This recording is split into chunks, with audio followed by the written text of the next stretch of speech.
नमस्कार. सर्व स्पर्धा परीक्षेसाठी उपयुक्त असणारा संभाव्य 21वा प्रश्न पाहूया.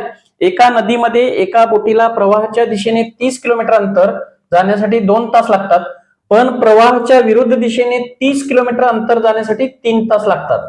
तर नदीच्या प्रवाहाचा वेग किती? पहा, आपण पहिल्यांदा बोटीला प्रवाहाच्या दिशेने जाताना किती वेग आहे आणि प्रवाहाच्या विरुद्ध दिशेने येताना किती वेग आहे आपण पाहूया.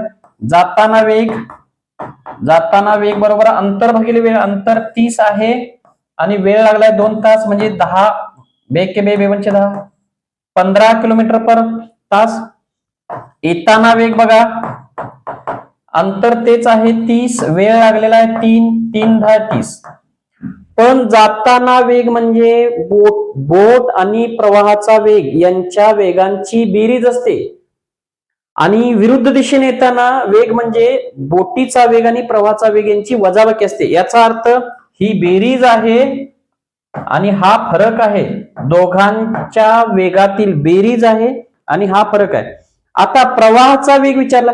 बोटीचा पाण्यातील वेग आणि प्रवाहाचा वेग या दोघांच्या मध्ये प्रवाहाचा वेग हा लहान असणार आहे, कारण ज्या अर्थी बोट प्रवाहाच्या विरुद्ध दिशेने जाते म्हणजे प्रवाहाचा वेग हा लहान असणार. म्हणून लहान संख्या काढताना दोन संख्येची बेरीज आणि त्या दोन संख्येतला फरक जर माहित असेल तर लहान संख्या आपण कशी काढतो, म्हणजेच प्रवाहाचा वेग कसा काढणार, बेरीज वजा फरक. बेरीज 15 वजा फरक 10 भागिले 2. 15 वजा 10 5 भागिले 2 2.5. विद्यार्थी मित्रांनो, इथं बेस पण आहे आणि टेक्निक पण आहे. आवडल्यास लाईक करा, शेअर करा, सबस्क्राईब करा. आणि ज्यांना अंकगणित या विषयाची परिपूर्ण तयारी करायची असेल त्यांनी जरूर द टेक्निक अकॅडमी हे ऍप डाउनलोड करून घ्या आणि अंकगणित स्पेशल हा मार्गदर्शन विषय जॉईन करा. तुमची बॉटम टू टॉप संपूर्ण गणित विषयाची तयारी होऊन जाईल. धन्यवाद.